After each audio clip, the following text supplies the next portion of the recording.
What is going on, everybody? Lane, Stewart, how you guys doing? Hey. Doing Doing great. good. Love it, man. Well, guys, this is the Real Estate Rings where we talk, man, all stuff wholesale and real estate. We got some pretty good stuff as always. We're going to be making some calls to some sellers today. But first, before we jump into that, just a couple quick introductions, guys. For those of you that don't know me, my name's Nathan Valley. Been wholesaling for about 5 years. Done a bunch of deals, bunch of different states. I'm known for doing over 100 contracts in a single year.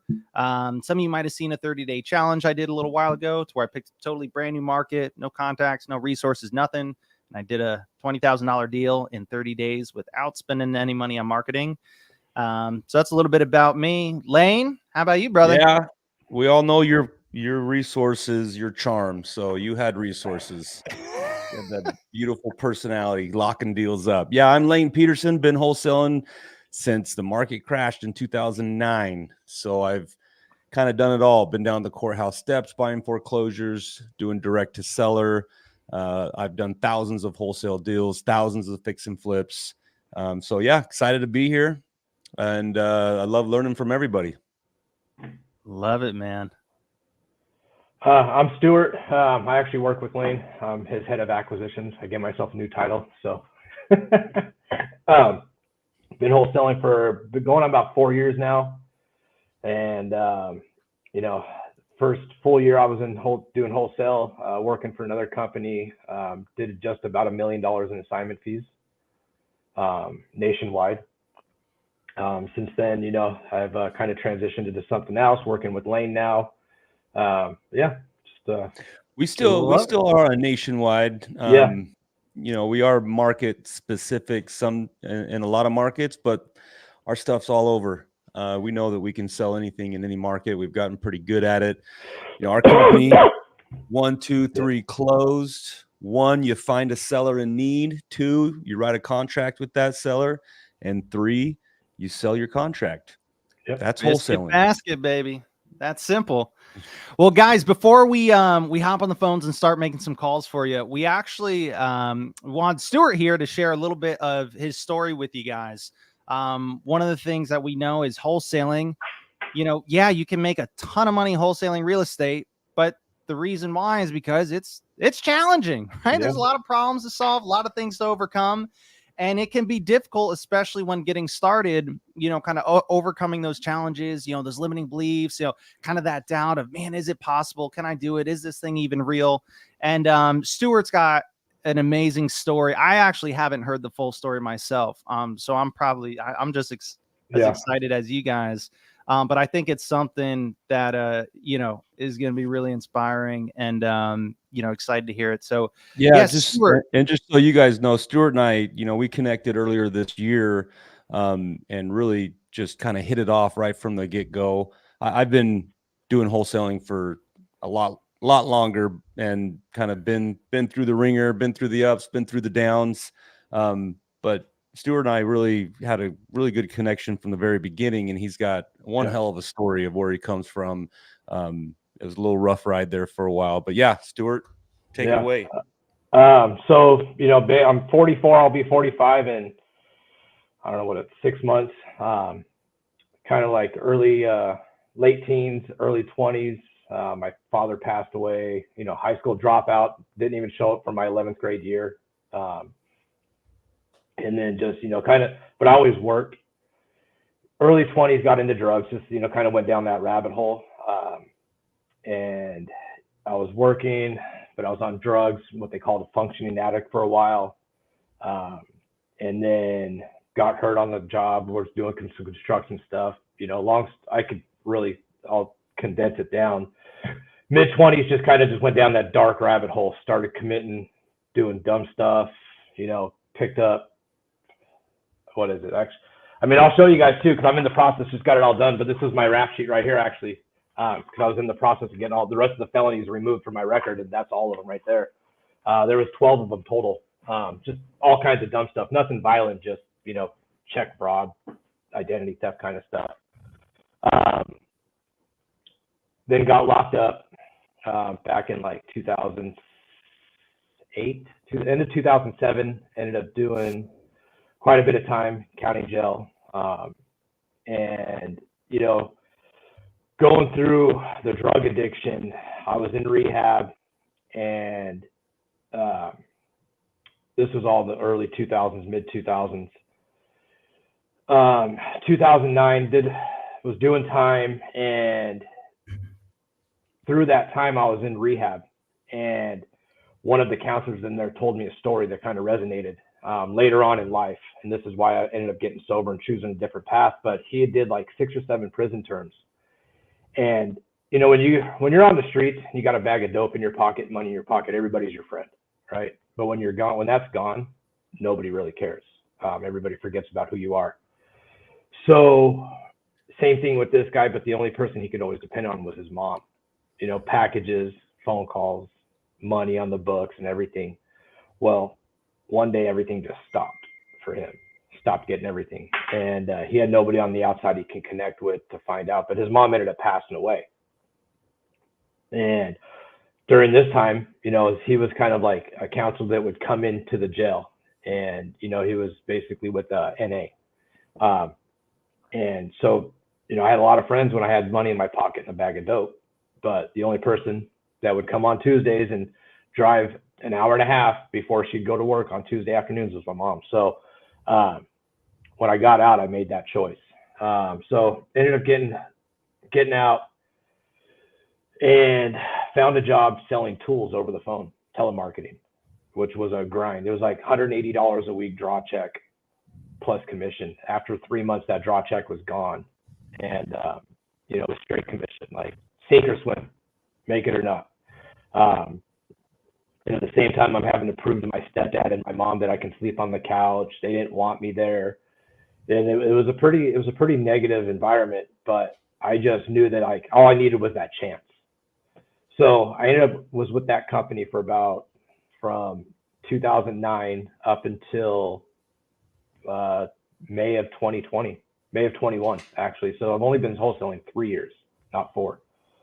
So May of 21, a couple of really good friends of mine that were at the tool business, they had stepped away to, you know, do other stuff, and wholesaling was one of them. They'd both been wholesaling for a while, and I would always ask them, be like, hey, I want to get involved. And they really wouldn't, because one of them was an owner of the company. And he's like, hey, it's like, you know, conflict of interest. If I show you this and you start making money here, you're going to leave. And I can't have that on my shoulders. Well, a year or two after they left, they were doing so much other stuff that they basically approached me and said, hey, if you're ready to leave the tool company, like, we'll teach you everything you need to know about real estate. They already knew I was good on the phone. They knew I can negotiate deals. I mean, the tool business was like literally selling a $20 set of drill bits for $300 to farmers over the phone, you know, creating like, you know, making them believe it was the best thing since sliced bread. You know, we would literally sell like little 3-inch grinding wheels that you can go to like Harbor Freight and spend 50 cents a piece on. I sell them for like $9 a piece. Yeah. Wow. Right. You know, it was just the whole pitch, you know, hey, buy 100 of these wheels and I'll give you all this stuff for free, when really all you're doing is marking up the wheels to cover the free stuff.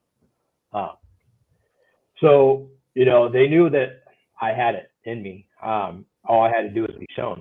And I was making good money in the tool business. I was making like, you know, on average, I was making 10 to 12 grand a month.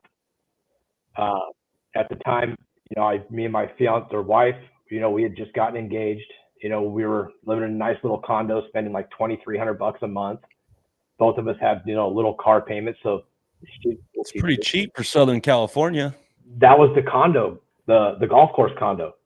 But when I left the tool company, we had just moved in there, and you know, my wife's a teacher, and it was a big risk. You know, we had some money saved, but she told me, she's like, hey, she'd already been pushing me to get out of the tool company, and she told me, she's like, look, if everything fails, don't worry, I can afford our bills while you figure it out, or you can go tuck your tail and go back if you needed to. So that was May of 21.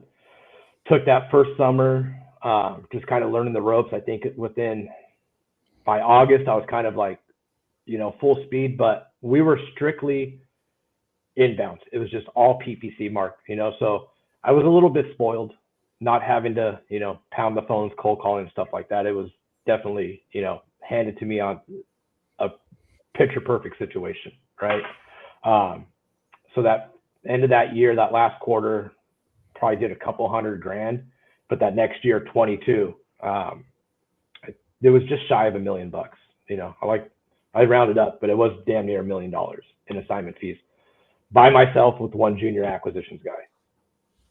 Wow. I was and you were having to handle dispo, everything. I was doing everything.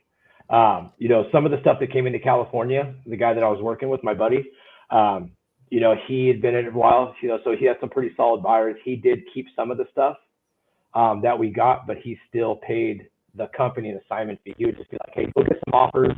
I'll pay you your commission based off of the highest offer you get, but the money would still come in, and, he still did it so it was fair, right? But yeah, and then 23, kind of when everything kind of just slowed down a little bit, we kept our foot on the gas, and then, at the end of last year, me and my wife had a baby. So things kind of changed a little bit for me. And I just wanted to go a different direction. And that's when I, met Lane, and, yeah.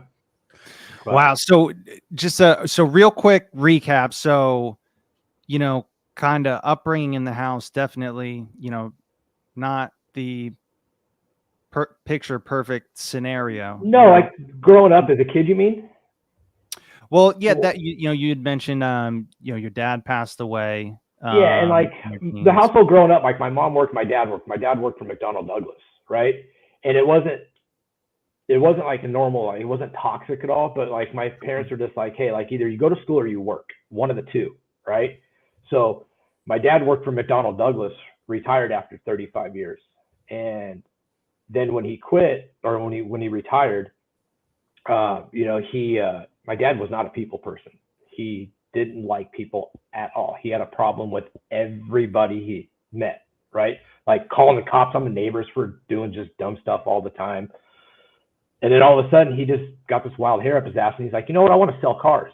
And everybody in the family was like, what? You want to sell cars?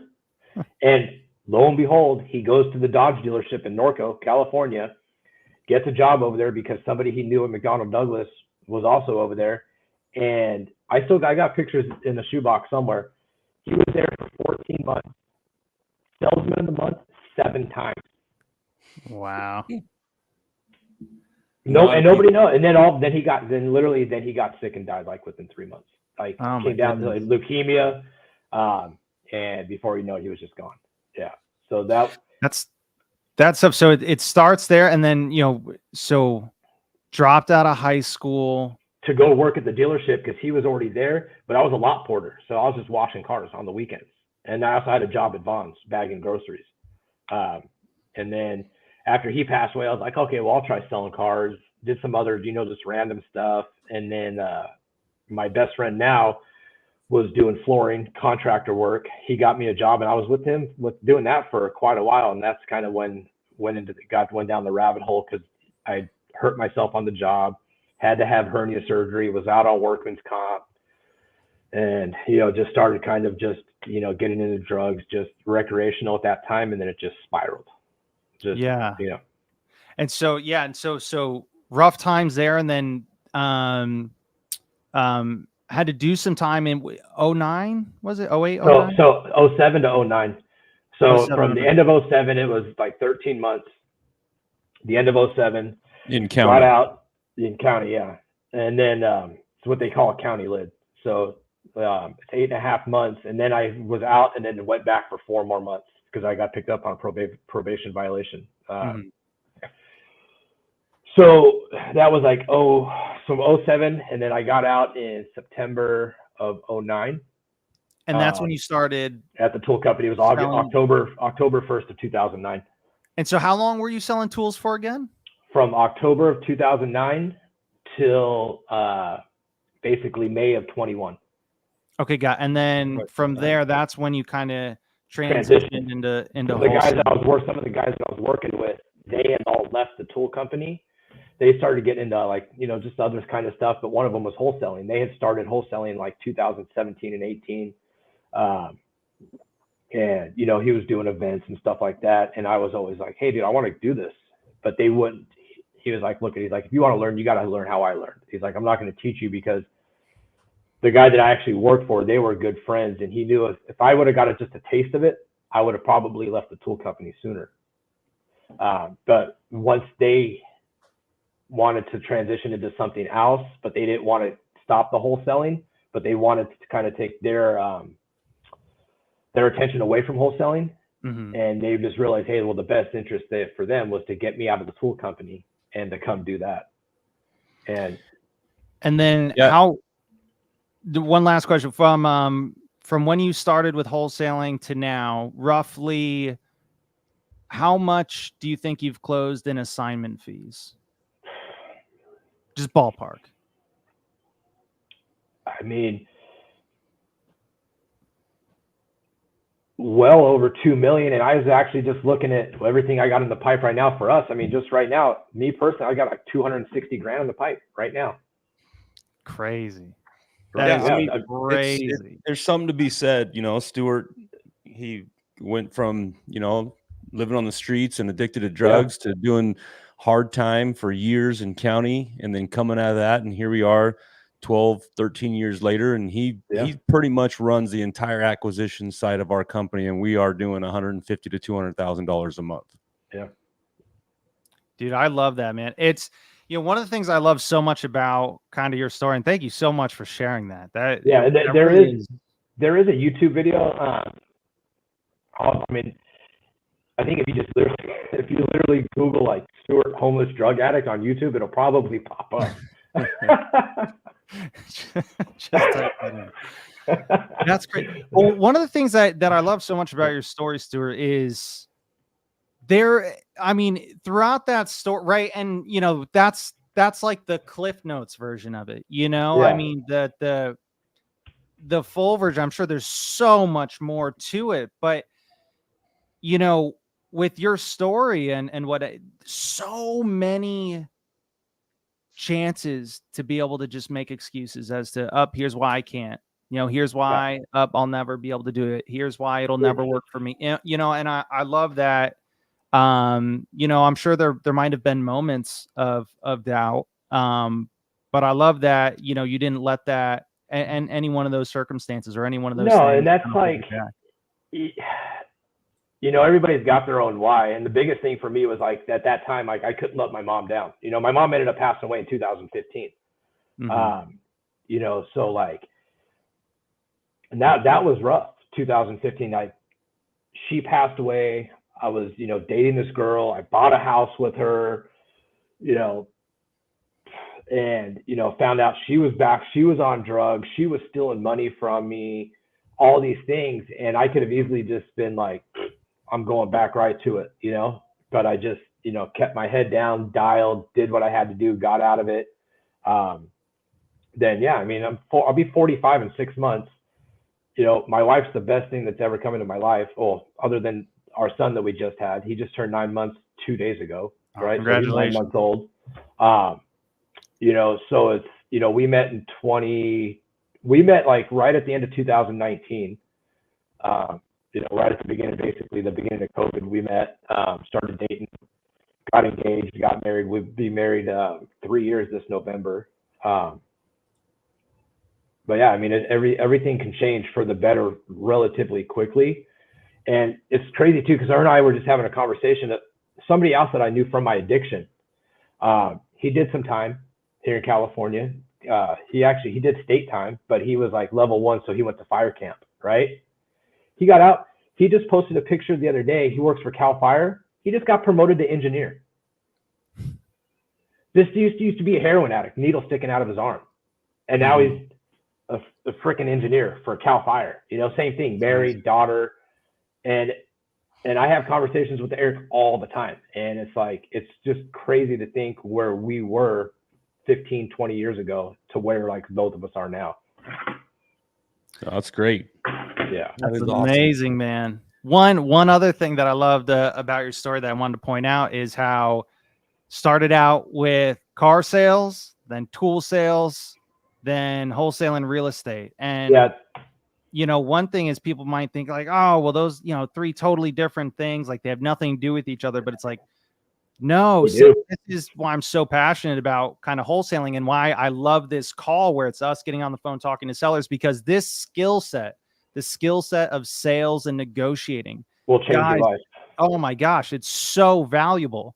And that's why I'm so passionate about it, because guys, when you really develop this skill set, kind of what we do and share with you on here, and you're able to develop it to a level that Stuart has, guys, no matter what happens in life, you've got a skill to where you can fall back on. And I love your story. It's it can be car sales, it could be tools, it could be real estate. If you know how to sell, you can provide and make money. So that is awesome, man. Dude, thank you for sharing that. And thank you. Like on the sales part of it too, it's like, yeah, sales and closing deals. But if you can just learn how to talk to people, and you don't have the fear of talking to people, that's the hardest part for me. Yeah, that's half the battle, Okay, well, Stuart, why don't we see how good your sales skills now are? You're gonna put me on the spot. And let's call a fresh lead that just came into our system. Gentleman's name is Bernie. Do you see that lead in our Simply? Yeah.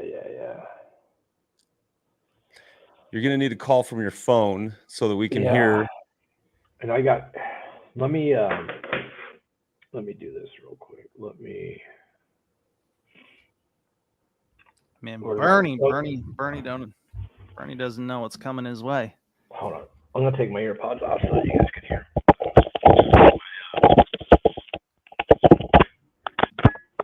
Can you guys hear me? Not very well. Sounds like you put your AirPods in a blender.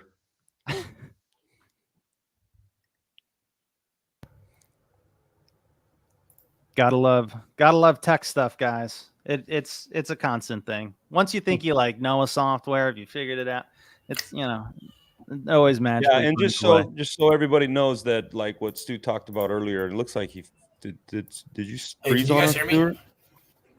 Damn it. Yeah, I can hear you. These are all inbound leads, like what Stuart talked about earlier, right? These are people that have found us on the web somewhere, somehow, Facebook, Google Ads, search, filled out a web form, told us they want to sell their home, and so they're coming to us, right? Inbound lead. Outbound lead is when people are reaching out, trying to find somebody that wants to sell their home, doing cold call or mass text messaging. That's outbound versus inbound. Can you guys hear me? Yep. Okay, all right. I just turned it off my my AirPods, so I just do it over the other speaker. All right, let's call this lead. Yeah, let's go. 6102. Gonna hit up Bernie. Oh, Bernie. This property is over by you, Nathan. Oh, snap. Whereabouts? Newark, Delaware. Delaware. I'm actually going to Delaware this weekend. Bro, should I go want me to go knock on Bernie's door? Yeah, this is in Yorkshire. Dude, Bernie. It's going straight to voicemail. Okay, let's try a different one. Here's another. Here's Connecticut. Let's see. Oh, no, that's the old one.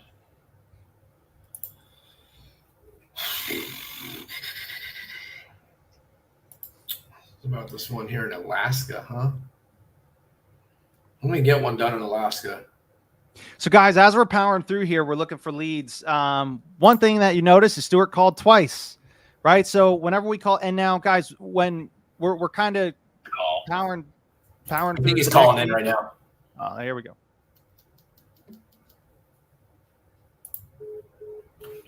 You know who that was, Blaine? Ann again. Gotcha. There was a way to block her.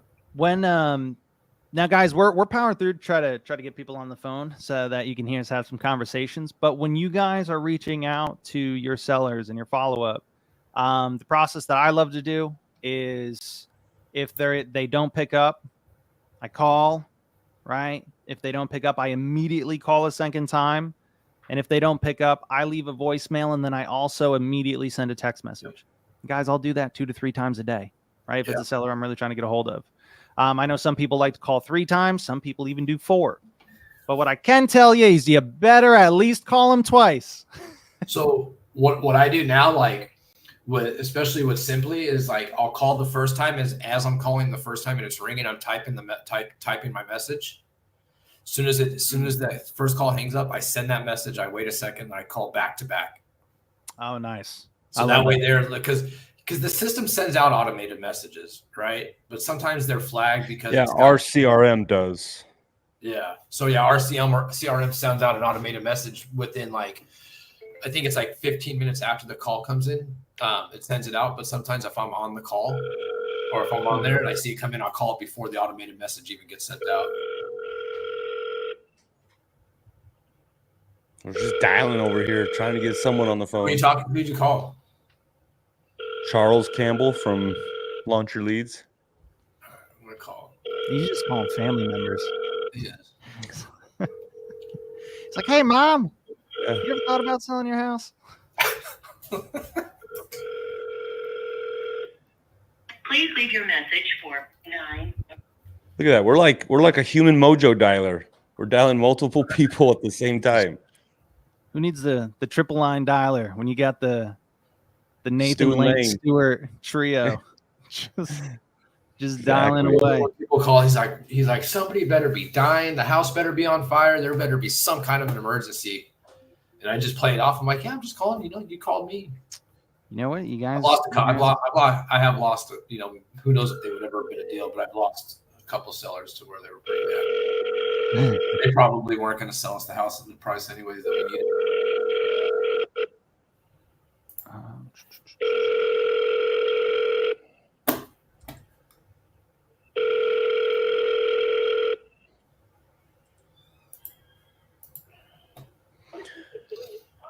Michelle.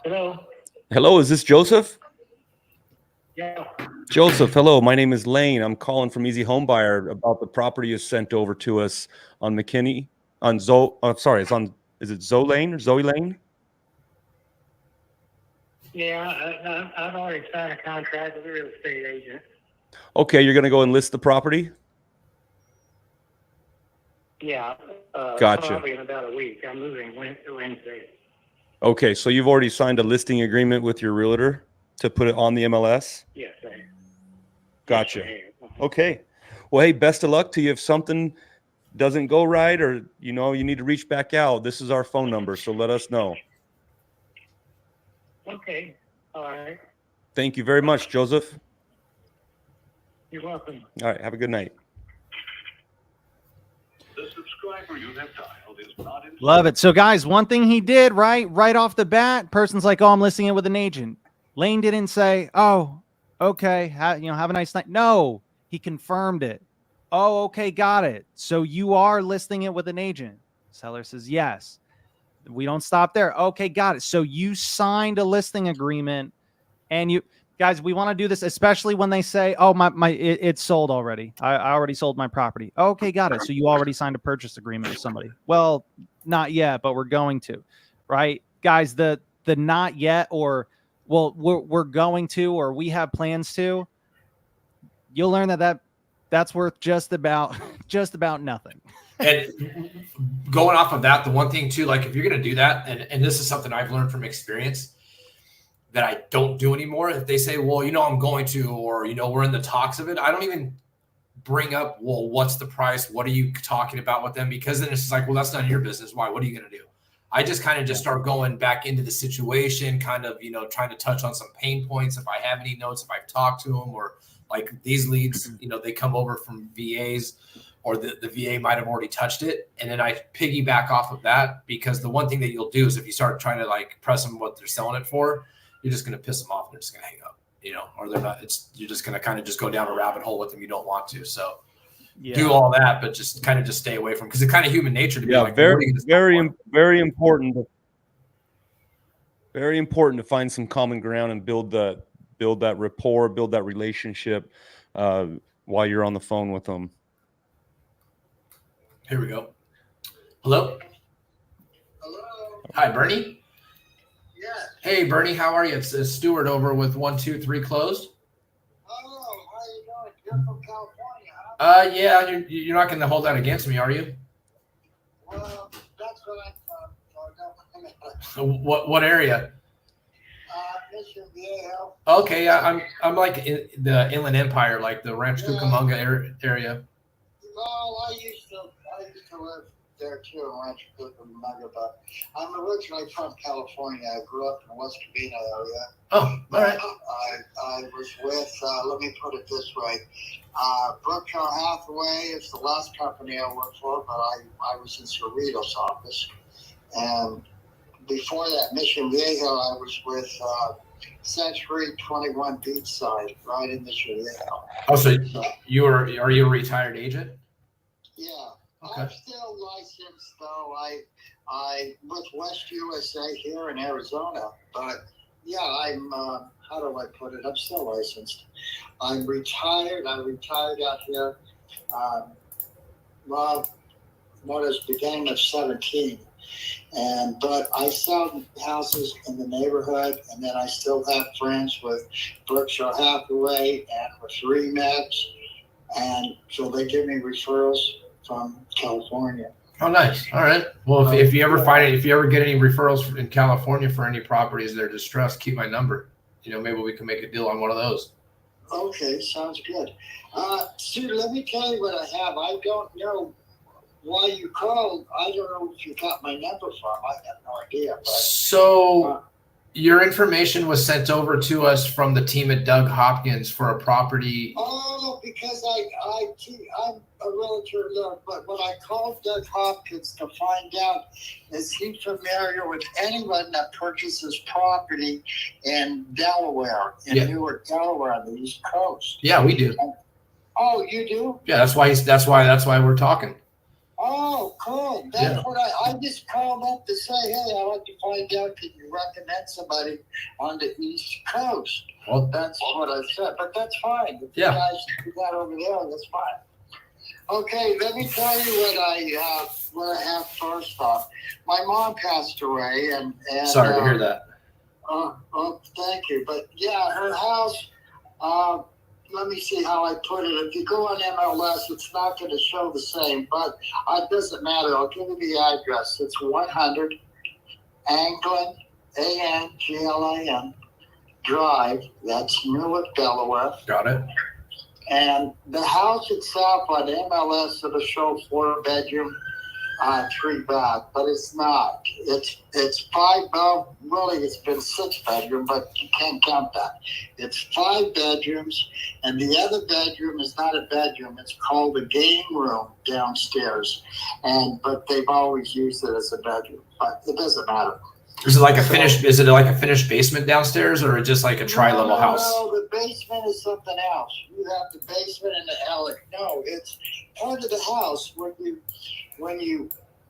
Here, let me see how I put it. It's really the 6-bedroom. It doesn't have a closet, so I can't say bedroom. It's 5-bedroom house with a game room. The game room means that from outside you have sliding glass doors to go in, and from in the house it's like going to a bedroom with sliding glass doors.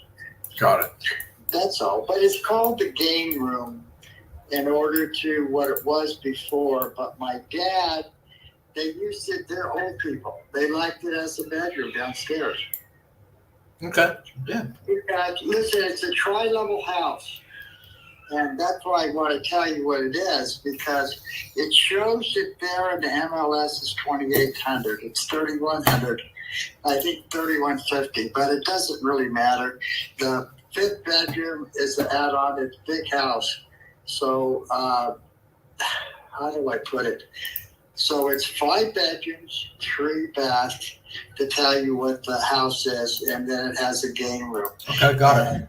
The garage was converted into that in 1978. Do you understand what you know? Yep. What I mean? Yeah. Yep. 100%. The driveway is like 2.5 car wide, so whatever. That was done too to make up for not having a garage. You really don't need it back east. So, and it's got a pool. Okay. Let me see what else. So can you tell me this? Has there been any major like updates or improvements done to the house in the last 5 years? That's what I was going to tell you. Let me just scroll up. I got my mom passed away in November. In October, the house was all repainted outside and inside, but forget the inside because they had different rooms painted different colors. And as a realtor, I'm looking at it that way. Okay. The outside looks very nice, the front yard and the backyard. The pool, I did open it because the pool, every year you have to close them on the East Coast and you have to open them. And they're built in ground. And it's 9 feet deep with the diving board and everything, whatever. But the lining, it's time to redo it now because it had a hole, so now it needs a lining in the pool. So it has a pool cover over it right now. So. Okay. All right. So let me go here. When the windows were done, right before then, all the windows in the house. And on the master bedroom upstairs, it's big windows. So everything, all the windows in the entire house were changed to double pane windows. Plus, within the last, whatever, before my mom passed in November, the electrical panels on outside was all changed. It had to be. It's called selective listening. Just listening, gathering information while I'm running my numbers. Furnace, so you can tell when you go in the basement, it's all brand new. So, other than that, the other upgrades, there really isn't. It's fence yard, the pool backyard has got all the decking and all the pool equipment. What's that? In the backyard, I see like a little outbuilding. Is that like a little pool house, or is it just a storage shed? A pool house where they put, well, they did have the lawnmower in there. You can see it. Yeah, it's that's basically for the pool stuff that went into the pool. Yes, that's what it was for. It's a pool house or garden tools and that also. What is that, an elementary school back there behind it? Yes, there's an elementary school and it's, and the university, well, okay, that's right there. On College Street, which is right by them, that's where the University of Delaware is there. So if it's for rental, yes, they used to have another rental on Prospect Avenue, but before my dad died, they sold that. So. Got it. Okay. So both parents are passed, right? Yeah, my dad passed away 4 years ago, and then my mom passed away, like I said, in November. My brother passed away that beginning, and I told my sister, don't tell her. But they did. She was already started going downhill after my dad passed away. He passed at 91. She died at 90. But my brother got bladder cancer. He lived in Fontana, California. Oh yeah, I'm just right here. Just I was actually in Fontana today. That's when we had to take my son to the doctors, and his doctor's right there off the 210 and Citrus in Fontana. Oh, okay. Yep. Yeah, well, then you know the area. You know the Village of Heritage and all that, too. Yeah. I used to have a house up there. I bought a really nice foreclosure in Pomona, 1925 acre street. Oh, nice. Now that's like 900,000. But no, I don't have it. I retired. So, but again, my ex-wife still lives in Chino Hills. So okay, yeah, I live. I basically where I live is I live in Upland. I live off of like 16th and Euclid is where I live. Okay, then I know exactly where it is. In fact, San Antonio Hospital saved my life in 2007. I had a massive heart attack. Wow. Right there in Euclid and almost died. So yeah, San Antonio's a good hospital. Well, yeah, Dr. On there, he's the one that saved my life, and I missed it by, what they say, whatever. It was a massive heart attack. I almost died. By 2 minutes, I would have been dead. So, whatever. I'm fine. So, all I know is your whole life changes, and you say, hey, it's not about anything. That's why I had to look at things in a different way. You know where Prado did. If you don't Chino Hills, you know where Prado Lake is. Yeah, right off the 71 and the 91. Correct. And I had 4 horses there. And then, I had my horses when I lived in Chino Hills. This is like the And best then call, you guys. after my This is divorce, gonna I be a went good to call. San Diego Okay, you gotta and, listen. You gotta listen. and then I had a boat, and I had a 30-foot boat. Yeah, I grew up and graduated from Norco High. Oh, okay. Oh, Yeah. I love that area too. Yeah, He like means he dropped out. yeah. One of the things people don't know about me is I could actually saddle a horse. Oh, hey, I have a night right now in my office. My house, well, whatever. My office. One thing I couldn't get rid of.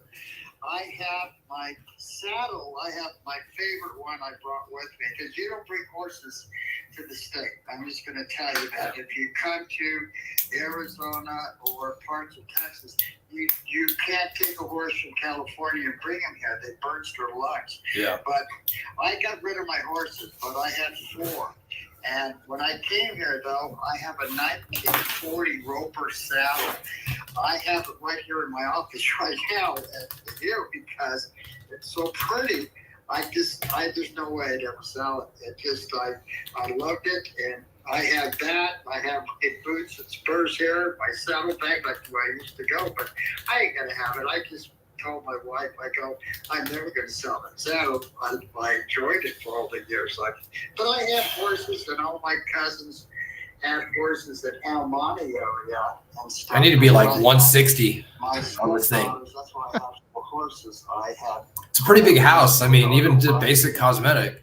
My trailer, I gave that to a friend of mine, but I had a 4-horse slant, 3-horse slant, but all 4 horses for it. Sounds like it's inherited. So let me ask you this real quick, Bernie. Are you the only decision maker? I see the house is in a trust. Since you said so you're the only decision maker, right? Yes and no. I'm a trustee, and my sister is, but it's not only that. It's just that I need to get what I say an offer. I want to sell it within the next. I don't know. I'm not in that big of a hurry, but the thing is, yeah, it's not a problem. I just have to get. I figured I'd get a couple of bids and then whatever offers, and then just have my brother slam off. It doesn't matter. Okay, so let me. So is there any kind of outstanding mortgage balance on the property? Oh, yeah, 90,000 is still over the house. Okay. It wasn't, but that's what I mean. It's hard to explain, but when my dad passed away, before the house has been paid for years, but my sister talked my dad into getting a loan. They did it need. So when my dad passed, I went to my mom's finances and told her, no, you need to make a check, pay this off. You should have never got it. You don't need no loan. There's plenty of money. You're fine for the rest of your life. And my sister, but my mom went downhill. So I guess she just forgot a lot of stuff. And now we come and find this out. And not only that, my sister took a lot. I won't go into details, but it's hard to explain everything. But I'm in charge of me and my sister in charge of the trust, but I do everything, not her. Okay, and perfect. Everything with my family, I've already been back and forth doing all these things, so it's not a issue. I'm going to be there for a month, leaving on the 3rd, but I wanted to do whatever I can because my brother lives in Placencia, in California. Yep. He took off a year, but now his boss wants him to go back to work. So okay. Well, go ahead. I was saying, I could definitely tell you this. The house does meet the criteria of what we're looking for currently right now. We are familiar with the area. We do have a couple projects underway. So I'm taking I'm going to take a pretty deep look at the property to see if it'd be a good fit for us as the first thing. And, I want to make sure it sounds like we'd be a good fit to work together if we can come to an agreement on a number. A little bit about us, Bernie. So basically what we do is we buy homes for cash, right? I don't need to go through the whole spiel with you. You've been down the road, but, we'll take it as is. We'll cover the closing costs. We'll pay everything that's associated with it. The only thing we're not going to pay is, any back taxes, current taxes, any liens, or the mortgage balance, right? Any of that stuff would come out of your proceeds. That's fine. So, You know, I know you said you're not in a rush, right? Not really. But the thing is that look, let's put it this way. If I wanted to wait a couple of years, I could. But the problem is this. Look, I'm not licensed there. When I look and saw, I've been at whatever. Going to my mom's house and how it is. They lived there over 50 years. They have a lot of collectibles and things in the house. I took care of everything on the trust to get that out of the way. There is nothing else except for selling a house, except I still have estate people coming to give me an offer because I need to get rid of a lot of the antique stuff in the house. But, so that stuff, so you want to get rid of that stuff, and you want to make sure that that stuff is protected, right? You don't want to just get rid of it with the house. Well, I could get rid of the house to make it easier for me. Yeah, and we would take it but obviously it's not something that would add value for us because we're not interested in it. Yeah, but if you wanted to leave it and just walk away from it, absolutely, it's something that we can discuss. That's what we do. That way you don't have to worry about. Okay. Yeah, if you have everything of value. That's why I'm telling you. The thing is that. Look, my mom collected things like Precious Moments and 300 Angels and dolls. I don't know how many. She had a room that was nothing but porcelain dolls and a lot of stuff we already went through. Nothing has been sold, but I go back and my brother has a bed back, so he's just been going through little things. I said, get rid of. I told him, go to this room here. I want all the mattresses gone. Get rid of those. Get mom's clothes and dad's. I want to give it to Goodwill. And that's all I had to get rid of a lot of stuff. It had the acorn system. I don't know if you know what that is. You do, huh? Acorn? Okay, Not the ones that fall from trees, I take it? No, it's not acorn. It's an acorn system, and elderly people get it. Look, it's a tri-level house, so the stairs go up different ways. So it had an acorn system that gets you from the bottom with a push button. Oh, the ones that ride the rails. Yeah, the rails. Yeah. Yes. I've seen the commercials for those. I've seen commercials for that late at night. Put it this way, my parents paid $12,000 for that. When I look to see, we still $1,000, $1,200. So I donated it. Yeah. I could someone that could use the stuff. I don't care about that stuff, Right. But everything, like one room, it's very expensive antique furniture they bought. I gave that to my brother, but there's still other furniture. There's like curios and glass cases that are full of stuff, but it's so much. And yeah, like I said, we would take care of it. We would, get it out of there. That way you don't have to worry about it. For you, but when I had to do an inventory of everything for this state. Yeah. There's an awful lot of everything. There's cases of things they ordered from that home shopping network. And I'm not kidding, they got bored. And the bad part is they had money. So they ordered stuff like I'm starting at like 160. And there's all these things in bulk. I just couldn't. That place is gonna need over $100,000. Picture frames, Yeah. big pictures. You think it's going to need that much? I plugged in like 70. 200 pictures. I did $35 a square foot. And I'm thinking that place is dated and old. It just was way overboard for the house. And Don't forget about that game room. Just saying. Yeah. that's why when I did everything and did the inventory, Oh my gosh. a lot of money for the stuff in the house. All right, Bernie, let's talk cheddar. Yeah. Got it. So let me ask you this, Bernie. Because like I said, we have a property that we're going to be closing on in the next 2 weeks. Obviously, there's I'm going to come in and pay you cash. I'm going to buy it as is. You're not going to have to worry about everything. We're going to basically take that home, turn it into a 2024 version of itself. We're going to treat it with respect like your parents did. For the next family. Right. And that's kind of what we do is we market these homes to, first-time home buyers, first-time families, even VAs, people that are going to come in and, take pride of ownership on these properties. That way there it's, it's around for a while. you know, if I came in, let me ask you this: if I came in and just paid you cash, right, made it easy on you, no BS, got it done. What would like an all cash as is offer like look like for you and the family?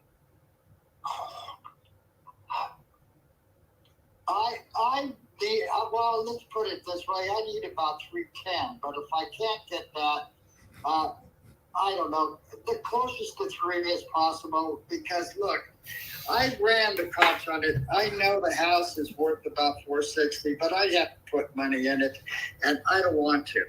That's why I want to do it this way. It might be like a 425. There is one comp, and it's not in that little area, and it's backed up against that school. I know, you know. Well, you have Yeah, it's that cul-de-sac lot. And it's on the corner. And the thing is that it doesn't show. It shows 4 bedrooms, not the 5 bedrooms, and not everything else. No, but I have to value it what it is, and you know, those other rooms don't have closets.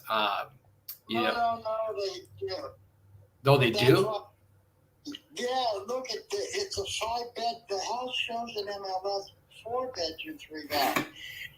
The master bedroom is as big as the whole house. It's huge. It's Okay. big. So yeah, okay. So let me ask. So 310 is your number, right? Yeah, well, that's what I would like, but you don't always get what you like when you sell a house like this. Okay, I know that. So that's why I'm really is negotiable. But let me just say this: the house shows. Well, let me. I need to. Let me do this, Bernie. Let me. I get it. So the house shows it's a 5-bedroom. I'm going to say yes, it's a 5-bedroom. I'll give you that. Let's talk more about condition, right? The house is built in 1968, right? So mechanically, plumbing, electrical, roof, air conditioner. I mean, I see on the back of the house, one of the rooms upstairs has a window unit in the wall. Tell me about that stuff, because those are the big ticket items. Because this is what we do, right? We're going to come in and update the house. We're going to create an HGTV style of finished product. That house is going to go through a pretty thorough inspection when I resell the property to the future homeowner. So it all has to be done correctly the first time. You know that, right? So the big ticket items, the electrical, the plumbing. I mean, has any of that stuff been touched in 20 years? Yes. The electrical was just done like a year ago. All the electric panels, all brand new and up to code. Okay. When you come, you can tell it's all new. The furnace has been put in within the last 2 years. So the air heating and all that's fine. And double pane windows. When they painted the house, all the windows in the whole entire house. And the big bedroom, my mom and dad, well, whatever. Their bedroom has got a big window. That's all double pane windows in the whole house. Everything was replaced. It looks good when you drive up to it, and front yard and backyard looks fine. But Did you do 75 or 70%, Lane? It's old fashioned. It's not for 2000. That's a strong market. I actually went up to 85%, minus out repairs, and I bumped it to 85,000. So that should be what we can wholesale it for. So then we just got to minus out our wholesale fee. It's different. Formal dining room is So if we think it's a 425 house formal living room is times green. Then you have the mom 85% and the dog 260 minus Only my mom and dad lived in that 85,000. after all my brothers. That puts it at 276, and then we got to minus out our fee. So you're in the 250 range now. That my mom liked her to. I'm gonna hit him at 240. All the carpet's gotta come out. Now up on that second. Can you like do it today sometime? Yeah. No, yeah, let me ask. I don't want to confuse you. No, I'm not confused. I'm taking notes. So I have to use the word, like to me, I go in, forget about personal, family. Outside looks good, very nice. Inside is fair condition. So if I came in, let me ask you this, Bernie. If I came in and paid you cash, right, all cash. Like I said, we are a little bit of ways, right? You're at 310, but I need to be as close to 240,000 as you can get. Yeah, 240. Mm-hmm. And like I can close quickly. I can close. We'll take it with everything in place. You don't have to lift a finger. You don't have to do anything.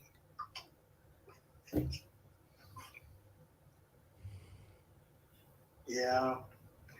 No, I already have someone there in Delaware that gave me 275. I canned, and I said that was too low because I needed to get us between 290 and 310 is what I was looking. 240 is too low. I can't Well, do if we can do innovation, we can go Yeah. up above. So 275. let me ask you this, right? Since the cash offer is going to be, lower than you'd want, I know. we do have one other option. It's basically, what we call our white glove service that it would qualify for, which would essentially allow me to pay you more, right? Essentially at the end of the day, Bernie, we're a marketing company. That's how you found us. That's what we're good at. We're good at marketing. Okay. We're going to come in, we're going to market the property. We're going to have professional pictures taken. We're going to get the property clean. We're going to get it, showroom, ready. Like it's off the showroom floor. We'll hire the agent. We'll take care of everything for you. Right. What we would do is we would get closer to your number, and get you that number. We would handle the transaction. We would also handle and pay for any repairs that a conventional buyer might come in and ask for. We would handle paying the agent. We will handle paying all the closing costs as well. With that, it does need a little bit more time. We do need up to 90 days to go that route, but it would allow me to get pretty darn close to your $310,000 asking price. Yeah. Yeah, because I know if you get all that, you could probably sell it for like $475. Yeah, I don't know if it's that strong. Opinions are everybody's own. Oh, I know. The biggest house around. I think there's just a couple things that are hurting it in my opinion. Number one, being backed up against that school. Number two, being on that corner of that intersection, especially with the school traffic being right there. Those are a couple things that are really hurting the property and the value. So I'm gonna say lower 400s, but we're not far off on what we think the house is worth. But if I can get you like 300, 295 to 300, would the other route work for you? It might, but I'm gonna have to think about it because I'm gonna be there. Like I said, for a month. I already made the reservations from. I've been going back and forth because it's the hard part for the last few months was the emotional part with my brothers. Everyone was on the East Coast, and the emotional part. Now I already got that taken care of. Where I got everything according to the trust taken care of. I already got what they need out of everything. Okay. Except for the sale of the house. Everything else is already taken care of, like what they wanted. So basically, I have everything that my mom and dad wanted done. So, I have to think about that one. I was thinking, my brother's got to get back to work, so when I get there, I got to find out. Well, and it is a hands-off scenario, right? So basically once you sign the initial paperwork, it's hands off for you. We handle the entire transaction. The last thing you would have to do would be just to sign the final closing documents. We handle the listing, we handle the agent, we handle literally everything for you.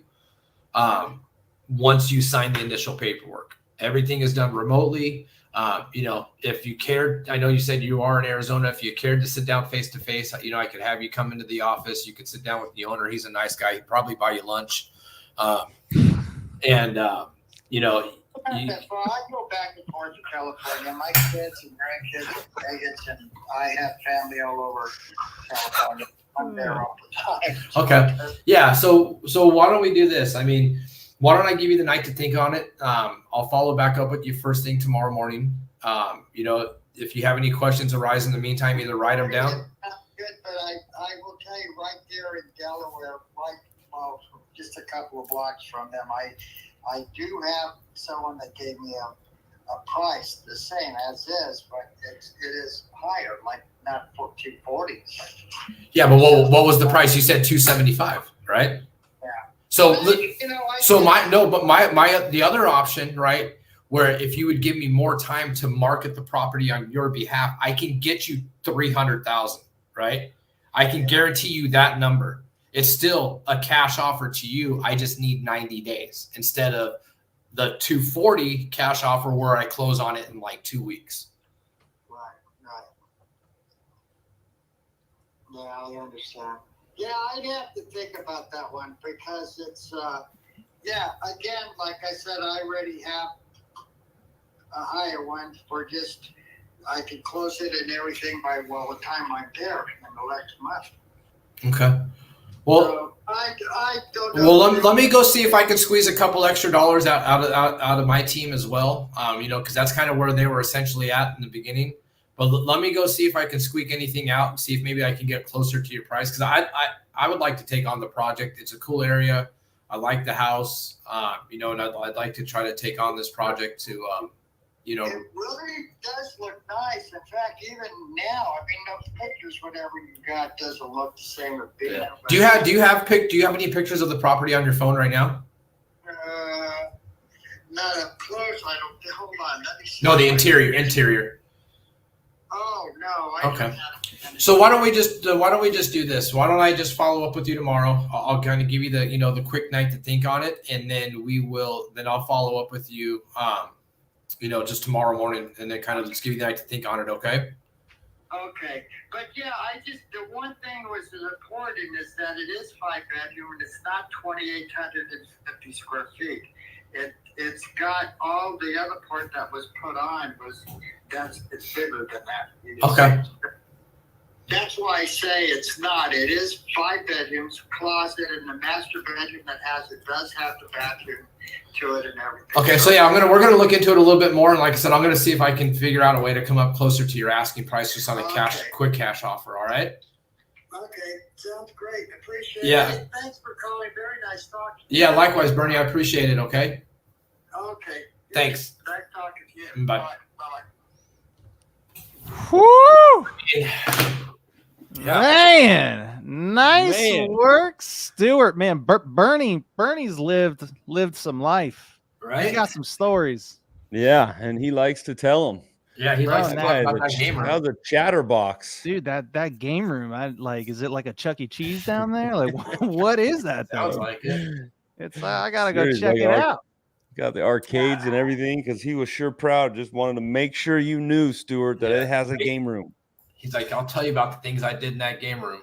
Dude, so there was some really, really good stuff on that call, and I'll try to be brief. Because I know we took up a good amount of time with that call was a half an hour by itself.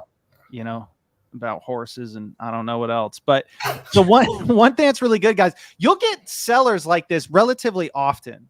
To where they're just a chatterbox, man. If you let them, they will tell you their whole life story. Mm-hmm. And it's good to listen, but you've got to start to understand once you have that type of person on the phone where it's like, this person will just have me here all day. Like, guys, we eat what we kill. Time is money. Like, we got to move the process along. And so Stuart did an awesome job to where he's listening, he's active listening. Great conversation with the seller. He's letting them talk, letting the seller open up. And then Stuart was like, okay, this guy's going to have me here all night. Yeah. And that's when, once you recognize that, like Stuart did, you have to start to be more assertive with the conversation, which is exactly what Stuart did, right? You're going to have to interrupt the seller and kind of keep moving the ball downfield and getting onto that next question, so that you can pull out the information. Don't feel like you're being rude or that it's bad to interrupt them and get the information that you need. Yep. Because that's what you got to do. He knows it too. Yeah, exactly. He knows he knows. But yeah, that was a good call. And I'm actually, at the end of the day, I think you did a good job of doing a combo with both. I mean, that is an excessive phone call that just happened. Typically, we're not on the phone for 30 minutes. It's maybe 7 minutes, 10 minutes. Those are what is usually these phone calls go like. 30 minutes is a long time, but I do think that Stu did a very good job at kind of managing and directing and controlling the conversation. He did give little tidbits like, have some common ground, you know, with the horses, I've got a saddle, and you know, whatever the like, hell just else like, you're and that's why I saying. wanted to make sure I kind of like went But through a lot of that. you guys became good enough friends in that call, and I think that you pushed it along as good as you could. He would have gone all night, but you did. You used a couple moments there to just connect with them and build that rapport. Yeah, and you lined him up for a free lunch with the boss. You know? Thanks. Dude, you should have. I would have gone in to be like, yeah, he'll take you to the nicest steakhouse in Right, Arizona. All on him. All on They're you. they're opening up a new In-N-Out burger around the corner. I had In-N-Out for breakfast this morning. That was I damn saw good. that. Awesome. Well, Stuart crushed it, man. Yeah, you have to keep us posted on how the follow up with Mr. Bernie there goes. Yeah, I'll let you know. I'm still looking at comps right now. I'll call you in a minute, Lane. Lane's probably going to shoot me down and tell me why not, but I want to know why not on this property. This one I just found. Well, I put a comp there in the comments, and that thing is fully rehabbed. And you're right. I mean, it's rehab top to bottom, and that's the highest one that I could find. What other thing, one thing that I like to do in situations like that too is I like to, and you know, it's kind of different, but I like to just tell them flat out, I'll be like, hey, Bernie, you know, I'll be honest, so 295, 300 cash. I know you got the other offer at 275. I'll be honest, that's a bit of a squeeze for us. It really comes down to what walking that property is going to be like. I'll tell you what, let's do this. Let's move forward with an agreement at your price at 295. It'd be a cash offer, closing your timeline, blah, blah, blah. And what we'll do, that will allow us to be able to get a good inside look at the house and see, hey, what's really going on, and see if that's something we're able to make work. And at the same time is what we'll do is we have a few specific relationships to where sometimes they're able to pay more than us for whatever reason. You know, they either got a project going on in that neighborhood already, or they're able to do that that project cheaper than us. You know how it is, whatever the case may be. And what we'll do is, if we're able to make it work, great. You know, we can keep the same timeline, everything, move forward. And if not, hey, no harm, no foul. I'm usually able to let you know after 3 days. But after a 5-day inspection period, you won't be wondering what if, and you'll have all your answers, and I'll be able to give you a definite yes or no. I like that. That's what I like to do, because then and that's just my personal preference, because it sets it up to where he knows you're having other buyers come to look at it, and he's saying yes to, like, he's agreeing to the expectation of, hey, we might be able to do this, we might not, you know, but give us 5 days to get a definitive answer. That's just my 2 cents. What I like to do. Yeah. And you're going to end up, I mean, just so people know, you're going to end up spending a little money to do that. I mean, if you're going to do it right. You know, we have a national notary company that goes out and takes pictures for us so that we can get the, you know, a better understanding on what the condition of that property is. It's going to cost you, you know, $150, $200 to get that done. And so it is going to take some time and money. And then, you know, you're also going to be trying to find a buyer for it, or find somebody local there that has flipped it, and then maybe get inside information or an opinion from that individual that is there in that market. And you can know pretty quickly, but it is going to, you know, you got to spend a little money to do that. Love it. Well, awesome, man. Stuart, hey, thanks, guys. Stuart, you're the man. Rushed it. Any last minute comments or anything, guys, before we say good night to the people here? No. Thanks for tuning in. Stuart, good job. Yep. Later. Stuart, thanks for sharing your story. Awesome job on the call. Guys, thank you for tuning in. Hope you got a lot out of today, and we'll see you guys next time on the Real Estate Ring. Later, everybody.